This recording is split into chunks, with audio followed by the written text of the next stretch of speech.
नमस्कार, मैं हूं मनु राव और आप देख रहे हैं उदयपुर न्यूज।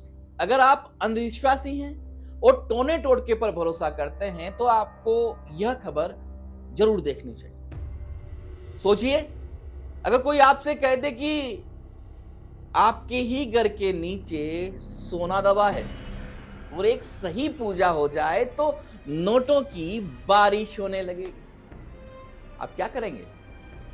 सवाल यह नहीं है कि आप इस बात पर यकीन करेंगे या नहीं, सवाल यह है कि कब तक आप अपने आप को रोक पाएंगे। ऐसा ही हुआ सत्यनारायण सुतार के साथ। एक रेस्टोरेंट में पास की टेबल पर हो रही बातचीत सुनी। बातें थी जमीन में दबे सोने की और पूजा के बहाने नोटों की बरसात की। बस यहीं से लालच ने जन्म लिया और सत्यनारायण ने उसी वक्त उस कथित तांत्रिक का नंबर ले लिया जो उसी समय किसी और को ठग रहा था। इसके बाद जो हुआ, उसने सत्यनारायण से उसका धन, जेवर, जमीन, जायदाद सब छीन लिया और उसे सड़क पर ला खड़ा किया। इस कहानी में एक बार फिर साबित कर दिया कि लालच और अंधविश्वास इंसान को किस कदर अंधा कर देते हैं। फिलहाल जमीन में गड़ा सोना निकालने और नोटों की बारिश करवाने का झांसा देकर लाखों की ठगी करने वाले आरोपी इंद्रदास वैष्णव के डबोक स्थित 2 मंजिला मकान को पुलिस ने न्यायालय के आदेश पर कुर्क कर लिया है। जनवरी 2024, बलीचा का एक रेस्टोरेंट, मेज पर खाना रखा था। पास में कुर्सी पर बैठा एक शख्स जोर जोर से कह रहा था, लोगों के खेतों में सोना दबा होता है, बस नजर चाहिए। यही था इंद्रदास वैष्णव और यहीं से सत्यनारायण सुतार उस जाल में फंस गया जहां से वापसी आसान नहीं। इंद्रदास के मायावी जाल में फंसने के बाद पहली मांग आई 2.5 लाख रुपए दो, खेत में दबा सोना निकाल दिया। बात आगे बढ़ी। इस बीच दोस्त राहुल साल्वी भी जुड़ गया और रकम बढ़कर 5 लाख रुपए हो गई। भुगतान भी हो गया, लेकिन न सोना निकला और न सच सामने आया। बस उम्मीद जिंदा रह गई। और इसी तरह कब सत्यनारायण 60 लाख रुपए गवा बैठा, उसे खुद पता नहीं चला। इस मामले के जांच अधिकारी सब इंस्पेक्टर अर्जुन साल्वी ने बताया कि न्यायालय के आदेशानुसार आरोपी इंद्रदास वैष्णव की अवैध रूप से अर्जित संपत्ति को कुर्क किया गया है। आरोपी ने फरियादी सत्यनारायण सुतार और उसके मित्र राहुल साल्वी से तंत्र मंत्र और पूजा के नाम पर करीब 60 लाख रुपए की ठगी की है। पुलिस के अनुसार इंद्रदास ने अलग अलग पूजा सामग्री और अनुष्ठान के नाम पर 15 लाख रुपए ऑनलाइन भुगतान भी करवाए। ठगी की इस रकम से आरोपी ने डबोक में 2 मंजिला मकान बनवाया, जिसे अवैध आय से निर्मित पाए जाने पर धारा 107 के तहत इस्तगासा पेश कर कुर्की की कार्रवाई की गई। इंद्रदास वैष्णव निवासी नाहर मगरा, ये जमीन में से गड़ा हुआ सोने का झांसा देकर प्रार्थी सत्यनारायण सुतार व उसके मित्र राहुल साल्वी से अलग अलग समय पे करीब 60 लाख रुपए हड़प लिए। और जब प्रार्थी और उसके दोस्त उससे पूछते तो कि पूजा चल रही है और धन निकलने ही वाला है, फिर कुछ समय की मोहलत मांगता। उसके बाद कहता पूजा फेल हो गई है, उसके लिए और धनराशि देनी पड़ेगी। तो लालच और झांसे में लेकर प्रार्थी व उसके दोस्त से करीबन 60 लाख रुपए उसने हड़प लिए हैं, जिसमें से 15 लाख रुपए उसने ऑनलाइन खाते में प्राप्त किए हैं उसी अवैध धन राशि और अपराध से अर्जित की गई राशि से उसने 2024 में नाहर मगरा के पास धूणी माता डबोक में एक डबल मंजिला मकान बनाया। अवैध आय से और अपराध से अर्जित आय से इसने ये मकान बनाना पाया गया। इसके लिए धारा 107 BNSS में नए कानून के तहत माननीय न्यायालय में इस्तिगासा पेश किया।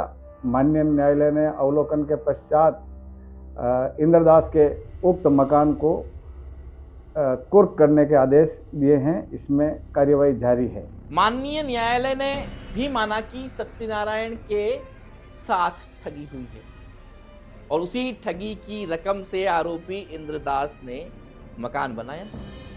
इसीलिए न्यायालय ने उसे तुरंत प्रभाव से कुर्क करने के आदेश जारी किए। अब आपको मिलवाते हैं सत्यनारायण सुथार से, जो बताएंगे कि कैसे इंद्रदास की चंगुल में फंसे और कैसे धीरे धीरे लूटते चले गए। आरोपी ने पीड़ित के पोटला स्थित कारखाने में एक कमरा बनवाकर पूजा पाठ शुरू किया और फिर लगातार अलग अलग बहाने बनाकर पैसों की मांग करता रहा।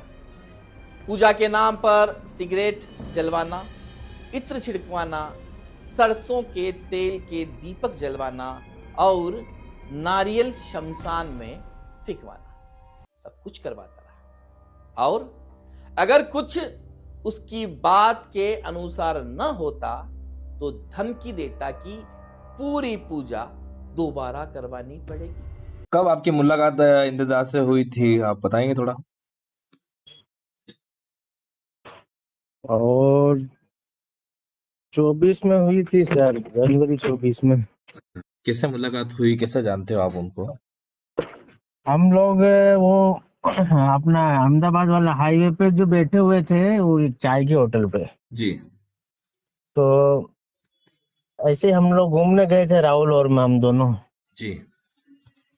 तो ये वहाँ पे हम मुलाकात हुई साहब। ये किसी को समझा रहे थे तो हम लोगों ने भी थोड़ा ध्यान दिया और नंबर वंबर ले लिए भी, यार ये धन निकालने का काम करते हैं। अच्छा। ये भी वहां बैठे किसी आदमी को समझा रहे था। जी। तो हम लोगों को भी थोड़ा थोड़ा वो बैठे बैठे सुन रहे थे। तो वह बात करते करते वह भाई चलो अपन भी नंबर ले ले। जी। फिर हम लोगों ने नंबर लिया और उन्होंने बोला कि भाई शुरू में 2.5 लाख रुपए की पूजा लगेगी एक एक आदमी की। जी। ठीक है, हम लोगों ने कहा ठीक है। चलो फिर हम लोगों ने फिर वो अपना अंबेरी पुलिया है के जी। वहां मिले हम लोग जी। और वहां उसको पेमेंट दिया था और फिर पूजा चालू करवाई थी हम लोगों ने।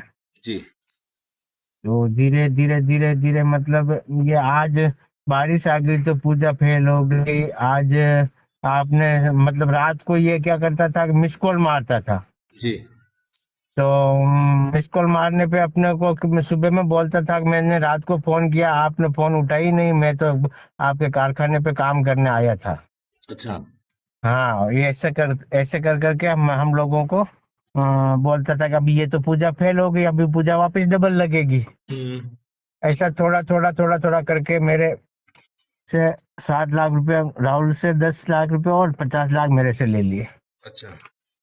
और मेरी जमीनें बिकवा दी साहब। और मेरा सोना था घर में जितना, जो सब बिकवा दिया। मेरे घर वाले के 2 मंगलसूत्र बिकवा दिए, कान के बिकवा दिए।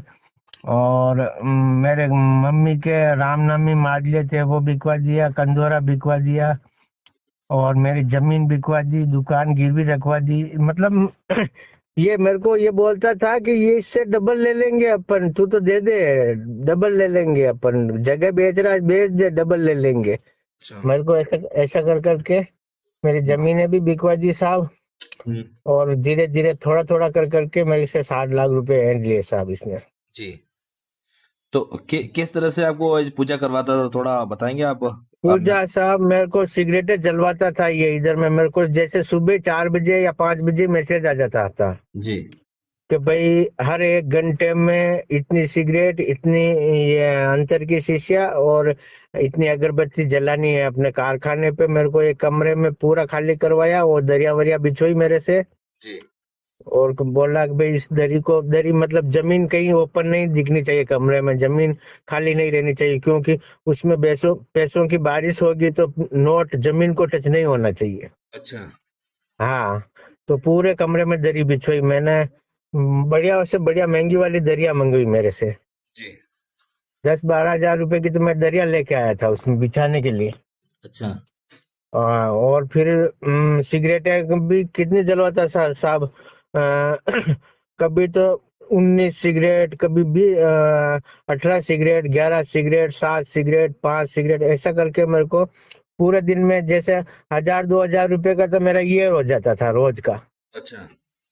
हाँ, ऐसा करके मेरे से कम मैं 10,000 पैकेट तो सिगरेट के जला दिया हूँ और 10,000 शीशियाँ अत्तर की शीशियाँ लेके खाली करवा दी मेरे से। अच्छा। हाँ, नारियल नारियल किस तरह से? नारियल भी कम से कम 1000 नारियल जलवा दिए, फिकवा दिए साहब। शमशान में फिकवाता था कि रात को 12 बजे एक ये शमशान में फेंकना, एक इस शमशान में फेंकना। मेरे को मतलब 2 साल में साहब मेरे को इतना बिजी कर दिया कि मैं कहीं जा भी नहीं सकता था। अच्छा, तो आप ये सारे करते थे तो आपके परिवार वालों को पता था सारी ये चीजें आप ये कर रहे हो? परिवार वालों को पता नहीं चल रहा है साहब। नहीं, मैंने वो बोल रहा कि किसी को बताना नहीं है। अच्छा। बताने से अपना सिस्टम बिगड़ जाता है, मतलब क्या पूजा और मतलब जो सिस्टम अपन सोना निकालेंगे तो वो सोना क्यों धीरे धीरे किसी को बताते तो अंदर चला जाता है। अच्छा। हाँ, नहीं, फिर आप जमीन बेची होगी, आपने पत्नी का जो जेवरात बेचे होंगे, तब भी पता नहीं चला परिवार वालों को? परिवार वालों को तो यही बताता रहा था भाई के मतलब जैसे घरवाली को और इनको तो पता था, जैसे मेरे मम्मी को और इनको तो अच्छा। मतलब जैसे जैसे अपने घर वालों को तो बता सकते थे अपन, अच्छा। मतलब और दूसरों को जैसे किसी को नहीं बता सकते थे। मतलब कोई रिश्तेदार हो गया, जैसे मेरे कोई काम करने वाले हैं तो उनको किसी को नहीं बताना ये। अच्छा। हाँ, तो फिर जब फर्स्ट मुलाकात हुई होगी तब कैसे बताया इसने कि इतने दिन में मैं निकाल दूंगा और आपको 2 साल तक बेवकूफ बनाता गया? ये फर्स्ट में अपने हम लोगों को खाली 21 दिन बताए। अच्छा। 21 दिन की पूजा लगेगी हम्म। और आपका काम हो जाएगा। अच्छा। फिर 21 दिन बाद में बोलता है कि आज तो आज मतलब मैंने सख्ती से आदेश लिया पर अपने बारिश आ गई और अभी अपना काम फेल हो गया। फिर बोलता है कि मैं जो शमशान में काम कर रहा था तो 2-4 आदमी आ गए तो काम फेल हो गया। जी। मतलब ये ऐसे कर कर के मतलब हर बार फेल ही होता था। काम तो होते मतलब बना रहा था वो तो काम तो कर काम वाम कुछ नहीं कर सकता था, खाली वो बना रहा था हम लोगों को। धमकी और अमीर बनने का लालच सत्यनारायण को अंधविश्वास के उस गहरे कुएं में ले गया जहां से लौटकर कोई कुछ पाता नहीं, सब कुछ खोकर ही बाहर आता है। जांच में सामने आया कि आरोपी ने फरियादी से करीब 10 लाख रुपए की सिगरेट्स, 7,000 इत्र की शीशियां और लगभग 2,000 नारियल शमशानों में फिकवाए। पिछले 1.5 साल में आरोपी ने फरियादी की जमीन, खेत, कारखाना, पत्नी के जेवरात तक हड़प लिए और उसे पूरी तरह आर्थिक रूप से बर्बाद कर दिया।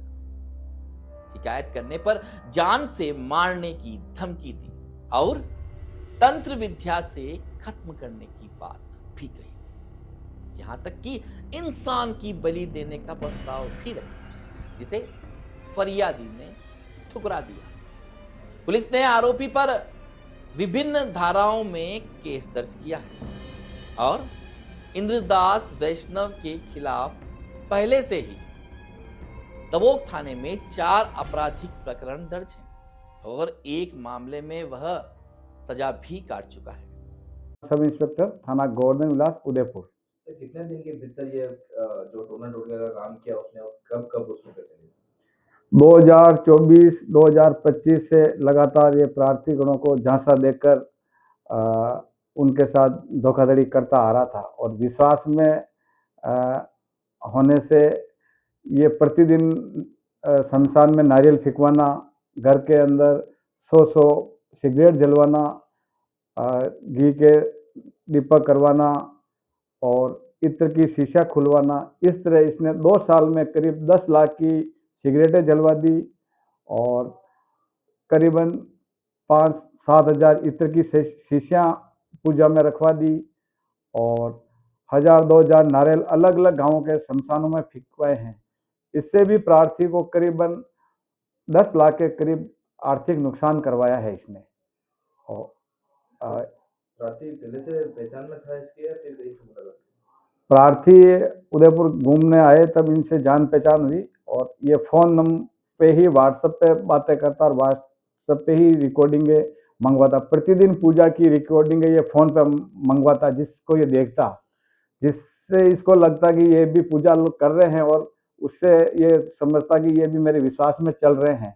तो ये धोखाधड़ी बढ़ाता गया। 5-6 महीने पूजा करवाता, उसके बाद जब प्रार्थी तक आया कि आपकी पूजा फेल हो गई है, 2 फीट सोना जमीन से ऊपर है और इसके लिए और धनराशि देनी पड़ेगी। तो विश्वास और लालच में आकर ये इन्होंने लोगों के साथ ठगी की है। पूजा इसने कहाँ पर की? इसको एक मकान भिलवाड़ा जाकर की या फिर उदयपुर की? पूजा ये फोन से ही बताता था और प्रार्थी पोटला का निवासी है, एक गंगापुर की तरफ का निवासी है। इसके अलावा ये भी ज्ञात आया है कि और भी कई लोगों से इसने इस तरह की पूजा करवाई है और उनसे राशि ऐठी है।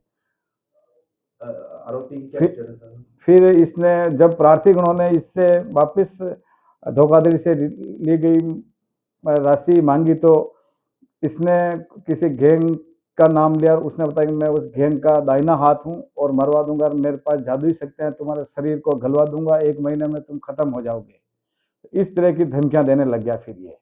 इसके अलावा कुछ लोगों को समझौते के लिए फिर भेजने लग गया, मुकदमा दर्ज होने के बाद समझौता कर ले वरना तुम्हारा और भी नुकसान कर सकता हूँ जादुई शक्तियों से। इस तरह उसने डराने की भी काफ़ी कोशिश की है। आरोपी का क्या स्टेटस है अभी सर? आरोपी के खिलाफ पूर्व में भी इधर डबोक थाने से क्राइम रिकॉर्ड प्राप्त किया गया है, जो 3-4 प्रकरण उसके खिलाफ दर्ज है। एक मुकदमे में न्यायालय से सजा भी हो। तांत्रिक इंद्रदास वैष्णव का यह पहला कारनामा नहीं था, वह 4 बार जेल जा चुका है, फिर भी अपने मंत्र जाल में लोगों को फंसा ही लेता है। सत्यनारायण से भी वह भीलवाड़ा के पोटला स्थित कारखाने का एक कमरा खाली करवाता है। जमीन ना दिखे इसलिए महंगी दरियां बिछवाई जाती है और कहा जाता है कि यहीं देवी आएंगी, यहीं पर नोटों की बारिश होगी। असल में यहीं से शुरू होती है रोजाना की लूट। हर दिन 1500 सिगरेट जलाई जाती है, इत्र उड़ाया जाता है, घी तेल के दीपक जलते हैं और नारियल शमशान में फेंके जाते हैं। और हर बार बस यही बात, एक छोटी सी गलती हो गई, पूजा दोबारा होगी। गलती का मतलब और पैसा, आज 50,000, कल 1 लाख, रात में मिस कॉल, सुबह फोन। पूजा अधूरी रह गई और डर के मारे फिर पूजा, फिर पैसा। पीड़ित ने बताया कि आरोपी करीब 20 बार उसके कारखाने पर आया और हर बार नगद लेकर चला गया। इस प्रताड़ना ने उसे मानसिक और आर्थिक रूप से तोड़ कर रख दिया। कुछ दिन पहले उसने एसपी से मिलकर न्याय की गुहार लगाई और उसे निष्पक्ष कार्रवाई का भरोसा भी दिलाया गया। जी, तो ये आपके घर पर भी आया था? ये घर पे नहीं आया साहब, कारखाने पे आया था। कारखाने पर कितनी दफा आया था? कारखाने पे कम से कम आ गया साहब, ये 15 या 20 बार आया था। अच्छा, 15 से 20 बार आया। हाँ जी, और यहाँ से भी मेरे पास से कैश पेमेंट भी लेके जाता था। और मैंने इसको 3.5 तोला तो सोना दे दिया, मैंने दे दिया साहब, चेने नहीं, मैंने दुकान से खरीद के। अच्छा। इसने बोला कि इसका कछुआ बनाएंगे, जो ये वो कछुआ पे काम करेंगे अपन। अच्छा। हाँ, तो 3.5 तोला तो सोना ले लिया मेरे से। अच्छा। हाँ, वो बिकवाई जो तो अलग अलग, ये दुकान से खरीद के ले लिया मेरे से। अच्छा। जी। और अब फिर आपको कब पता चला कि ये आपके साथ चीट कर रहा है, आपको बेवकूफ बना रहा है? ये साहब जब मैंने ये अभी जो केस किया गया, जी। ये केस किया उसके एक दिन पहले ही पता चला। ये अपने गंगापुर के कोई अपने राहुल के कोई मिलने वाले थे दोस्त, जी। तो उन्होंने बोला कि ये तो फ्रॉड है, तुम लोग किसके साथ मतलब साथ में लगे हो, ये तो फ्रॉड है, ये था है। अच्छा। मतलब उनके सामने के राहुल ने बात की कि भाई मैं यार एक ऐसे महाराज मतलब मेरे काम करने के लिए मैं हम्म। पैसे दे रहा हूँ, तो उन्होंने बोला ये तो फ्रॉड है। अच्छा। उन्होंने कब उन्होंने उन लोगों को कहीं पहले मिला हुआ लगता है ये। अच्छा। हाँ, तो ये तो फ्रॉड है कि मेरा मैं खुद भी इसको 80,000 रुपए दिए, तो मैं कितनी मुश्किल से निकलवाए इससे। अच्छा। हाँ, तो वो तो फ्रॉड बताया। फिर बाद में अपन अर्जुन जी से संपर्क किया, तो अर्जुन जी को फिर बताया, फिर हम लोगों ने केस किया है। तो ये राहुल जो है वो आपका मित्र है, राहुल जी, सानी? राहुल मेरा। जी जी। तो उसके घर पर भी गया, उससे भी ये सारे जो टोटके करवाए उससे भी? उससे उससे उससे ज्यादा नहीं करवाया साहब, उससे लगभग 2-3 महीने ही करवाया था। अच्छा। हाँ, बाकी वो बोलता है कि भाई उधर काम नहीं होगा। 2-3 महीने तो वहां करवाया, फिर बोल रहा कि वहां काम नहीं होगा यार, वहां थोड़ी शक्तियों का असर कम हो रहा है, ये हो रहा है ना। तो अब ये तो सत्तू भाई के कारखाने पे ही होगा, तो यही सिस्टम सेट करना पड़ेगा। फिर वो वापिस मेरे कार शुरू में भी मेरे कारखाने पे किया, फिर बीच में राहुल के वहां किया, फिर वापिस मेरे कारखाने पे किया। राहुल आपके गांव का ही है? जी, नजदीक है अपना, 10-7 किलोमीटर है, खाकला गाँव है। अच्छा। हाँ जी। वहाँ का है? वहाँ का है वो, वहाँ वो मेरा दोस्त है। अच्छा। तो आपने जब आपने एफआईआर कराया था तो उसके बाद उसको किस तरह की धमकी दी थी आपको उसने? हाँ, वो दिलीप नाथ की धमकी दी से साहब के दिलीप नाथ से मैं हम्म। आपको मरवा दूंगा। और ये भी बोला कि अगर दिलीप नाथ से कुछ नहीं करवा पाया तो मैं मेरे तंत्र मंत्र से तेरे को 1 महीने में सड़ा दूंगा। अच्छा। हाँ, कोई बलि ये भी देने की बोला था। कोई बलि देने की बात की थी उसने, क्या बलि? हाँ, बलि देने की बात की थी इसने, और बलि देने के लिए उसने कहा कि भाई मैंने आदमी की व्यवस्था भी, वो बोल रहा है कि मैंने कर ली। मेरे को बोला, मैं बोला कि भाई मैं ऐसा काम नहीं कर सकता हूँ, भले आप काम को ही रहने दो। अच्छा। तो मेरे को बोला कि तू किधर आदमी की व्यवस्था कर, मैं तो कहीं नहीं कर सकता हूँ। और आप भले मेरे को काम ही रहने दो, मेरे को काम नहीं, ऐसा काम नहीं चाहिए। अच्छा। तो फिर इसने बोला कि मैं खुद ही कर लूंगा। अच्छा। हाँ, और इसने बोला कि भाई मेरी व्यवस्था भी हो गई, एक बार रिकॉर्डिंग में भी है कि मैंने जो रिकॉर्डिंग दी उधर के थाने में उसमें बोला उसने कि भाई मेरी व्यवस्था हो गई। अच्छा। हाँ, और मैं दे दूंगा बल्ली। अच्छा। अब हम्म। मुकदमा दर्ज होने के बाद किस तरह से आपको उसके बाद आपसे बात हुई, कि फर्स्ट बात दिल्ली में आपकी नहीं नहीं, मुकदमा होने के बाद बात नहीं हुई सर। बात नहीं हुई ना? हाँ हाँ। अ, कल आरोपी का घर है वो सील हो गया है, आपने सुना जी होगा। तो जी अब जी आप सर। किस तरह की उम्मीद लगाते हैं प्रशासन से? प्रशासन से यही उम्मीद लगाऊंगा साहब कि मैं तो बिल्कुल उठ गया हूँ, बिल्कुल रोड पे आ गया हूँ, और मैं कहीं मतलब भागे भागे ही फिर रहा हूँ, क्योंकि मेरे बहुत परेशानी हो गई गांव में मांगने वालों की और सबकी परेशानी। क्यों, जितना हो सका तो उतना तो मैंने बेचा, पर अब फिर भी उसका पूरा नहीं हो रहा है ना गांव वालों को देने का। जी। जैसे मैंने गांव से किसी से उधार भी लिए है पैसे के, जी। तो अभी मैं तो मतलब छिपा छिपा घूम रहा हूँ। मैंने मतलब अभी क्या बोलूं आपको, मैंने मोबाइल नंबर मैंने वो बंद करके रखा हूँ, दूसरा नंबर लिया हूँ, और मैं छिपता फिर रहा हूँ। मैं जी। बहुत परेशान हूँ साहब, मतलब ये देख लो कि मैं गांव में मुंह दिखाने के लायक नहीं रहा। एक हिसाब से देखो तो आप, मैं डिप्रेशन में नहीं गया, वो बड़ी बात है। जी। हाँ, मेरे को तो ये भी ख्याल आया कि मैं आत्महत्या कर लूं, पर आत्महत्या करने से भी सॉल्यूशन नहीं है ना। नहीं नहीं नहीं, आत्महत्या नहीं करनी हो तो जी। मुझे बताएं कि आप परिवार में कौन कौन है आपके?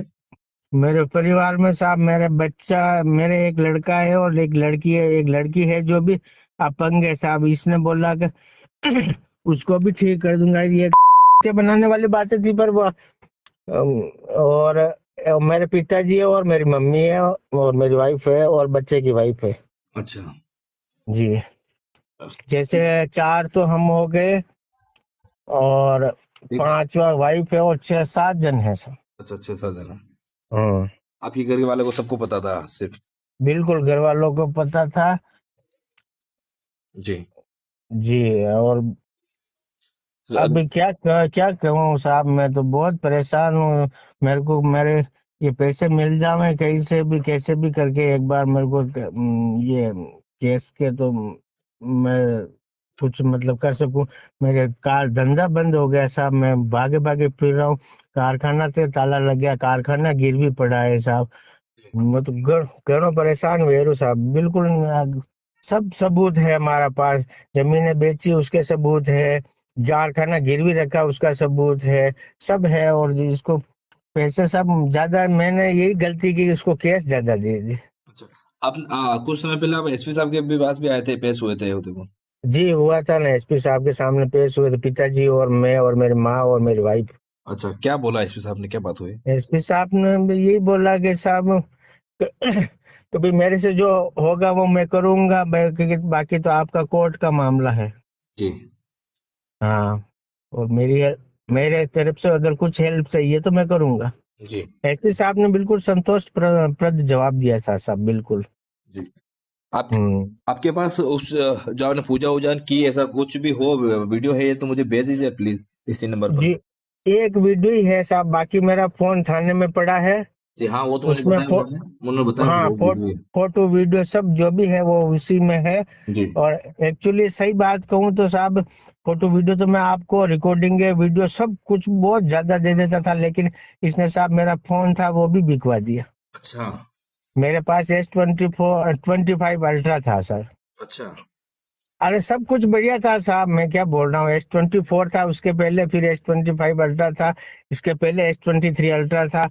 मेरे बच्चे के पास आईफोन था, सब कुछ। मैं तो बिल्कुल कंप्लीट था साहब। मेरे के ऐसे थोड़ी, मतलब ये इसकी वजह से मैं आज ऐसा हो गया हूँ कि रिचार्ज कराने तक के पैसे नहीं है साहब। आप कहाँ, मतलब कहते ने कहाँ बेवकूफ बन गए आप भी? अरे बहुत साहब, बहुत गलती हो गई साहब। वो मेरे को लगता है उसको थोड़ा बहुत कुछ मालूम पड़ता है। वो हम्म। भर मतलब क्या बोलते हैं वो, थोड़े बहुत इसके पास कुछ मोहिनी है, मोहिनी। अच्छा। हाँ, उससे मेरे को मोल लिया इसने साहब। अच्छा, ये हाँ मांगता गया आप देते गए, ये मांगता गया आप देते गए। हाँ, ये मांगता गया, मेरे को इसके अलावा और कुछ दिखता ही नहीं था साहब। ये जैसे बोलता, मैं दौड़ लगा देता था पैसों के लिए। अरे मेरे को पैसे देने हैं, अपना काम होने वाला है, तो अपना काम होने।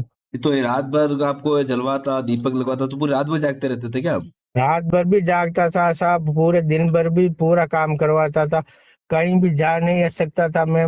मेरे ससुराल वालों ने तक बोल दिया कि भाई कि आप 2 साल हो गए, बिल्कुल आना जाना कम हो गया, क्या हो गया? और मैं क्यों, कुछ नहीं हुआ, अभी मैं कुछ काम में थोड़ा बिजी हूँ, इसके लिए नहीं आ पा रहा हूँ। अच्छा। मतलब इतना मेरे को कभी भी फोन आ जाता था साहब इसका। मेरे को खाना खाते खाते छोड़ना पड़ता था इतना। रात में 2 बजे भी फोन कर देता था, मैसेज कर देता था ऐसा। अब हर बात का इसका ध्यान रखना पड़ता था। अगर ध्यान नहीं रखूं, मैसेज किया, अगर रात में अगर फोन किया और रात में फोन नहीं उठाया मैंने, तो ये पूजा डबल हो जाती थी। अच्छा, हाँ। तो आपकी ऐसे उदयपुर में काम काम मुलाकात हुई आपकी? ये अपना साहब ये बलीचा चौराहे है कि अपना हम्म। हाईवे पे अपन हाँ। ये जैसे अहमदाबाद हाईवे पे निकलते हैं कि इधर हाँ से हाईवे पे। हाँ, हाँ बलीचा बलीचा है। हाँ हाँ, उधर उधर हुई साहब। अच्छा, हम्म। ठीक है सतान जी, आप हौसला रखिए हमसे। है ना, 21वीं सदी में भी अंधविश्वास को जिंदा रखने वाली लूट की कहानी। और जब पैसा कम पड़ा तो शब्द बदल गए। अब तंत्र विद्या की धमकी मिली, शिकायत की तो तंत्र से खत्म कर दूंगा। और सबसे डरावनी बात, इंसानी बलि का प्रस्ताव। बस यहीं पर सत्यनारायण अंदर से टूट गए। लेकिन यह कहानी सिर्फ एक आदमी की नहीं, यह एक चेतावनी है। क्योंकि जब उम्मीद लालच में बदल जाती है और विश्वास डर में, तो वहां पूजा नहीं होती, वहां कब्र खोदी जाती है। और सीख यह है कि सोना जमीन में नहीं होता, दिमाग में दबा होता है। अगर वह जागरूक रहे तो कोई भी तांत्रिक, कोई भी ढोंगी आपसे आपका घर, जमीन, जेवर और सबसे बड़ी चीज आपका भरोसा लूट नहीं सकता। याद रखिए, चमत्कार मंदिरों में नहीं, सच्चाई और कानून में होता है। सत्यनारायण की यह कहानी हम सबको यही बताती है कि अंधविश्वास का पहला शिकार इंसान की समझ बनती है और जागरूकता उसका सबसे बड़ा हथियार। नमस्कार, सावचेत रहिए, सतर्क रहिए।